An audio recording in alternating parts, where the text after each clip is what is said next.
Hey, good morning, everybody. Happy Sunday. Just walking to work. Went in for a little bit yesterday, but went up to San Luis Obispo to be with my godson Gabe, and just to figure more about my sister. And usually in things like this, I just don't want to know details. I don't want to dig around. It just is what it is, you know.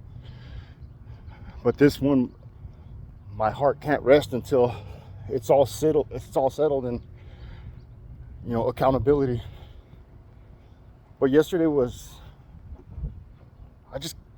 I would say, the hardest day in my life, because I can't think of anything harder.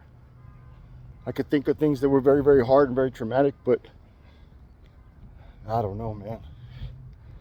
We drove there. We met with Gabe, and we went to the scene where they found my sister. And I I wouldn't say finally, but I broke, just crying uncontrollably for a long time. And we were all crying, and we were all just staring and just spent time there, But for me, it's a place that I doubt that I would ever go back to, because that's not where she stayed. That's not where she was. That's not what she did or who she was. One of the things that really, really freaking puzzled me is when they found the body, all the paper said was a homeless woman found in a homeless encampment. For one, it was never a homeless encampment. It was a murder site. There wasn't other people living there. There wasn't anybody there than the people that were involved. It was somewhere that was created and hidden to hide her. But I want to know how the newspapers or how the police could even determine, with no identification, with no way to identify her. It took days to identify her because she was that far gone. They had no idea who she was, but automatically she's just homeless. It couldn't have been just another woman that was murdered and thrown there. She was just homeless. Just write it off. Another woman found in an encampment. And I do see that since social media and everybody's, Justice for Veto, and everybody's talking about it and posting about it, I do see that the news is starting to get on it and take accountability. They even reposted the GoFundMe. And I can't tell you how much we appreciate it, Her children, her adult children, are just normal adult children. My niece has kids that she's raising and supporting. My nephew's just doing his thing. He's a young man trying to pay his own bills and everything. Adults that have been working and been stable for a long time are not prepared for that. None of us were prepared for that. And to try to figure out money to get their mom cremated and to give her the respectable service that she deserves, that's hard to even wrap your head around. But you guys, the community just coming forward. People just leaving so many freaking comments and reposting it. People that never met my sister reposting it, and people donating, and people calling me, offering to help, and everything like that. And none of that stuff goes unnoticed.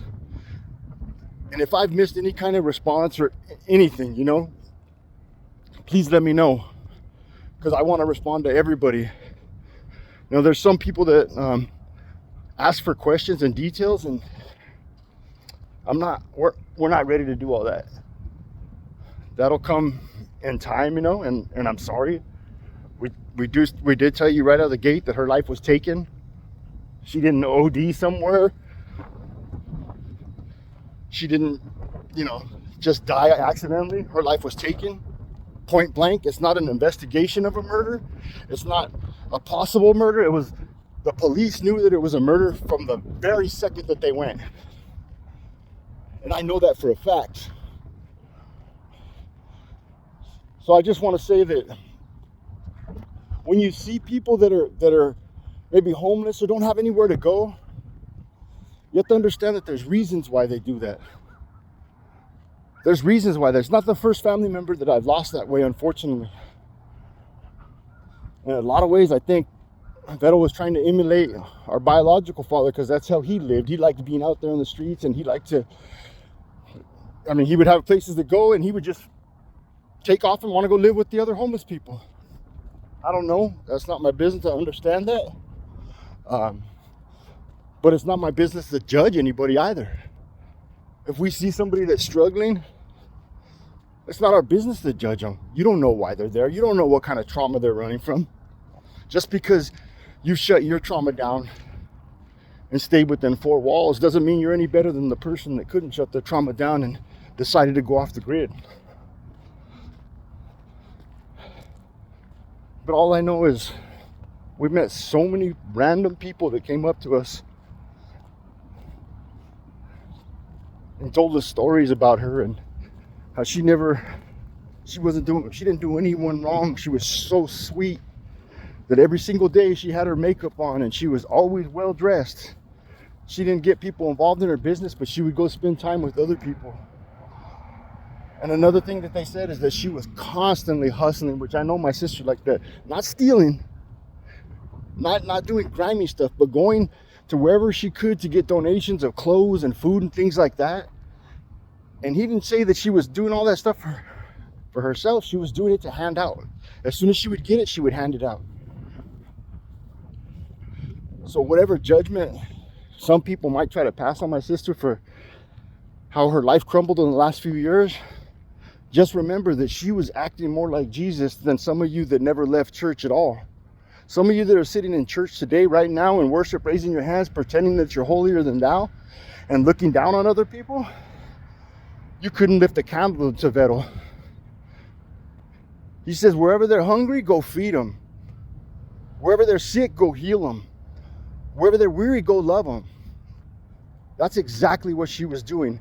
And we didn't hear it from one person that was her friend. We heard it from multiple people that didn't have to tell us a story. But, you know, coincidentally, they tell the exact same story. They give the exact same description.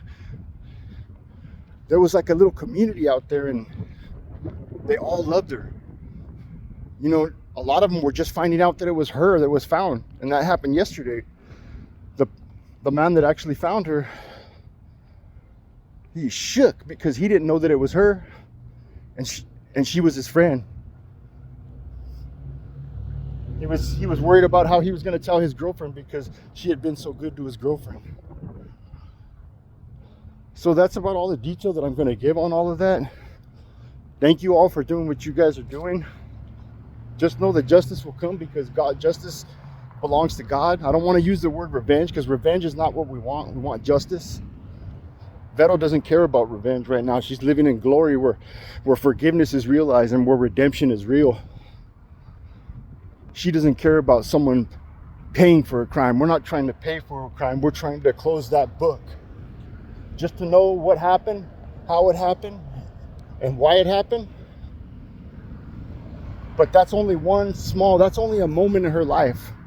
We're going to celebrate the rest of her life and continue sharing the memories and just continue loving on each other. And I know that when we do the celebration of life in the next couple of weeks, that it's going to be beautiful.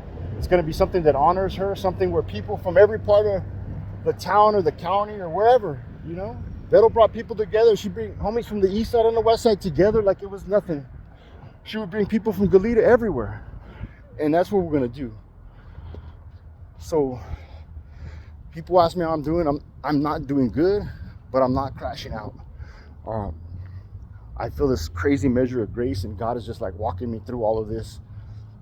I don't even watch crime shows that talk about the details that I learned, you know?